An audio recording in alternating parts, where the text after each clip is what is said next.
আসানসোলের বিএনআর মোড়ে অবস্থিত সুধা হেলথকেয়ার হাসপাতালের উদ্যোগে অনুষ্ঠিত হল পঞ্চম বার্ষিক রক্তদান শিবির।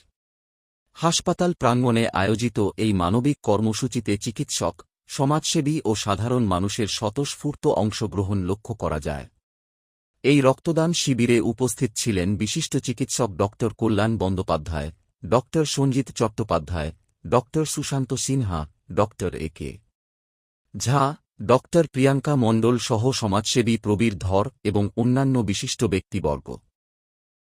সুধা হেলথ কেয়ার হাসপাতালের পার্টনার ভাস্কর গড়াই জানান, গরমের সময় বিশেষ করে রক্তের সংকট দেখা দেয়।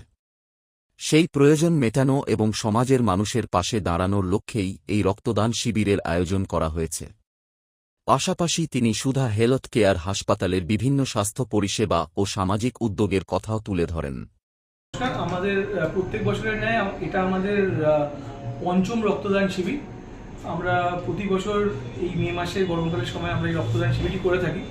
এবছর আমরা এখনো যদিও রক্তদান শিবির চলছে, আমরা আশা করছি এখন আমরা মোটামুটি 50 জন রক্তদাতা আমরা আজকে পাবো। তো আপনাদের মূলত কাজ কি হয় এখানে? আমরা সুধা হেলথ কেয়ার এতদিন আমরা মূলত আপনার diagnostic centre with pathology and OPD ছিল। এখন আমরা এটিকে একটি অ্যাম্বুলেটরি কেয়ার ইউনিট হিসেবে চেঞ্জ করেছি, যেখানে আমরা সব মাইনার সার্জিক্যাল কেসেস যা হবে সেগুলো আমরা এখানে করব। যে কোনো ডে কেয়ার কেসেস, আপনার কেমোথেরাপি কেসেস, আপনার ডায়ালিসিস, সব রকম সুবিধা এরপর থেকে আমরা এখানে পেশেন্টদের দিতে পারবো। তো এই রক্তদান ক্যাম্প করার আপনাদের মূল উদ্দেশ্য কি রয়েছে? রক্তদান আপনারা প্রত্যেকেই যেরকম জানেন যে এই গরমের সময় রক্তের একটা সংকট সব জায়গায় দেখা যায় এবং আমরা সামাজিক কাজ বিভিন্ন রকমের করে থাকি। তার মধ্যে রক্তদান শিবির আমরা করি যাতে এই রক্তের যে সংকট দেখা দেয় তাতে আমরা কিছু যোগদান রাখতে পারি। মশলা খাও, তাহলে হলুদ, তারপরে কালো জিরে,